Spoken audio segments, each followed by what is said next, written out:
Hello everyone, welcome to my channel Nursing with Tanu. So today we will discuss about the OBG, Obstetric and Gynecology. तो यहाँ पे आज हम OBG के topics के बारे में कुछ डिस्कस करेंगे। तो उसमें जो फर्स्ट टॉपिक हम लेंगे that is a maternal motility. Maternal motility is means कि वो फीमेल जो कि प्रेग्नेंट और उस प्रेगनेंसी के अंदर उनकी क्या हो चुकी है, डेथ हो चुकी है, तो वो यहाँ पे हम उसको वो रेट जो होती है वो यहाँ पे हम असेस करेंगे। तो बेसिकली मैटरनल मोटिलिटी जो होती है वो डिफ़ाइन की जाती है as the death of the woman, यानी कि वो female who is a pregnant और विद इन 42 डेज़, वो फीमेल जो कि प्रेग्नेंट है, 42 डेज़ की प्रेगनेंसी है उसके, और टर्मिनेशन ऑफ ए प्रेगनेंसी, और उसका क्या हो चुका है, टर्मिनेशन हो चुका है प्रेगनेंसी का from any cause related to pregnancy, यानी प्रेगनेंसी के किसी भी कारण की वजह से अगर उसकी जो प्रेगनेंसी है वो टर्मिनेट हो जाती है, और उसका हम मैनेजमेंट कैसे करेंगे वो इसके अंदर आता है मैटरनल मोटिलिटी में। ठीक है, तो डेफिनेशन की अगर बात की जाए मैटरनल मोटिलिटी रेट क्या होती है, तो maternal mortality rate is defined as the number of maternal death, कि नंबर ऑफ मैटरनल डेथ जो कि डिवाइडेड की जाती है by the number of women of a reproductive age. It means कि मैटरनल मोटिलिटी रेट बराबर होता है नंबर ऑफ मैटरनल डेथ, कि कितनी फीमेल जिनकी डेथ हो चुकी है वो, upon number of women in reproductive age, की वो फीमेल जो कि किसके अंदर है, रिप्रोडक्टिव एज के अंदर है, मल्टीप्लाई 1 लाख, यानी कि 1 लाख से हम यहाँ पे मल्टीप्लाई करते हैं, ये होती है मैटरनल मोटिलिटी रेट।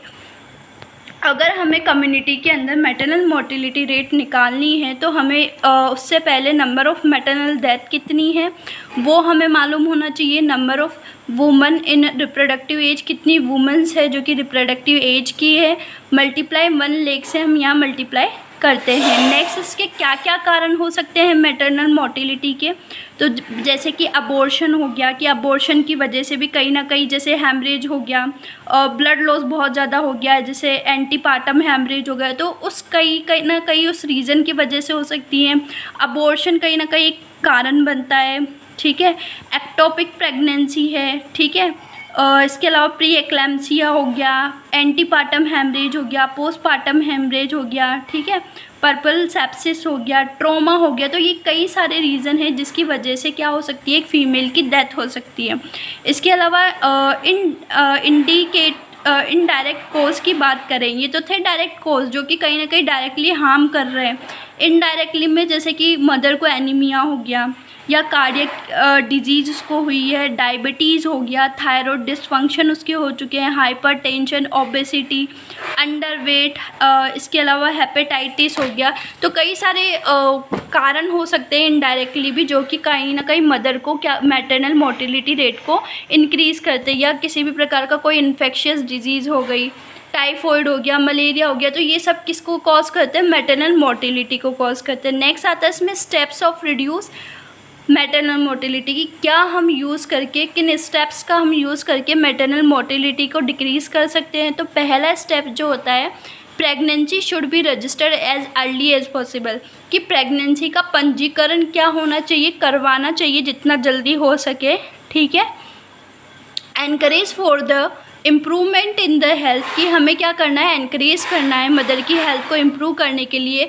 जो लिटरेसी रेट है उस लिटरेसी रेट से हमें मदर की हेल्थ को काफ़ी क्या करना है, इम्प्रूव करना है। इसके अलावा फैमिली प्लानिंग काउंसलिंग हमें मदर को देनी है, क्योंकि काउंसलिंग भी बहुत ज़्यादा ज़रूरी है। जब एक जो कपल होता है जब वो फैमिली प्लानिंग करता है तो उस फैमिली प्लानिंग के लिए उसको उसके बारे में जानना, उसके बारे में नॉलेज देना, वो सब भी ज़्यादा इम्पोर्टेंट होते हैं। कहीं ना कहीं एक रीज़न ये भी होता है मैटरनल मोटिलिटी का, कि जो अनएजुकेशन होती है या अनएजुकेटेड पर्सन होते हैं तो उनके अंदर भी ये चीज़ें देखने को मिलती है। इसके अलावा hospital care should be made available for all, और जितनी हॉस्पिटल केयर क्या होनी चाहिए, सभी के लिए एक समान होनी चाहिए, इक्वल रूप से प्रोवाइड की जानी चाहिए। कि जो पुअर फीमेल्स वगैरह है कि इनको प्रॉपर हॉस्पिटल केयर नहीं मिल पाती, तो कहीं ना कहीं वो रीज़न भी होता है उस चीज़ का, तो उसको हमें इम्प्रूव करना है। प्रमोशन ऑफ इंस्टीट्यूशनल डिलीवरी, और जो हॉस्पिटल डिलीवरी है उनको हमें इम्प्रूव कराना है। ठीक है, इससे क्योंकि पहले टाइम पे क्या होता था कि होम डिलीवरी होती थी घर पर ही, तो वो कहीं ना कहीं एक मैटरनल जो डेथ थी उसको भी इम्प्रूव करता है। तो उस चीज़ को कम करने के लिए इंस्टीट्यूशनल डिलीवरी को प्रमोट करना ज़रूरी है। इसेंशियल जो भी ऑब्स्टेटिकल केयर है वो यहाँ पे प्रोवाइड करनी है एट फर्स्ट रेफरल लेबर। जो लेबर के अंदर जो फर्स्ट प्रायोरिटीज़ दी जाती है वो ऑब्स्टेटिकल केयर यहाँ प्रोवाइड की जानी चाहिए। Provision for good anaesthetic facilities होनी चाहिए। यहाँ पे ब्लड ट्रांसफ्यूज़न सर्विसेज प्रोवाइड होनी चाहिए, अवेलेबल होनी चाहिए उस इंस्टीट्यूशन में। इसके अलावा सीनियर रजिस्ट्रेशन होने चाहिए, अवेलेबल होने चाहिए लेबर रूम के अंदर। मतलब कि सीनियर जो स्टाफ्स है, सीनियर ऑफिसर जो है, डॉक्टर्स वगैरह, जो हेल्थ केयर टीम्स होती है वो प्रॉपर वहाँ पे लेबर रूम में होनी चाहिए, ताकि अगर इमरजेंसी पर हो तो वो वहाँ पे क्या कर सके, काम कर सके। तो इस प्रकार जो मैटरनल मोर्टिलिटी होती है वो ख़त्म होती है। मैटरनल मोर्टिलिटी रेट जो अगर ऑल ओवर हम बात करें तो ये बेसिकली एक डेथ देखने को मिलती है जो प्रेग्नेंट वुमेंस होती है। कई सारे रीज़न जैसे कि हमने कॉजेज़ पढ़े थे इसमें, डायरेक्ट कॉजेज़ की वजह से हो सकती है, इनडायरेक्ट हो सकती है। इससे हम प्रिवेंट भी कर सकते हैं अगर हम प्रॉपर प्रिकॉशन या सेफ्टी रखें तो। थैंक्स।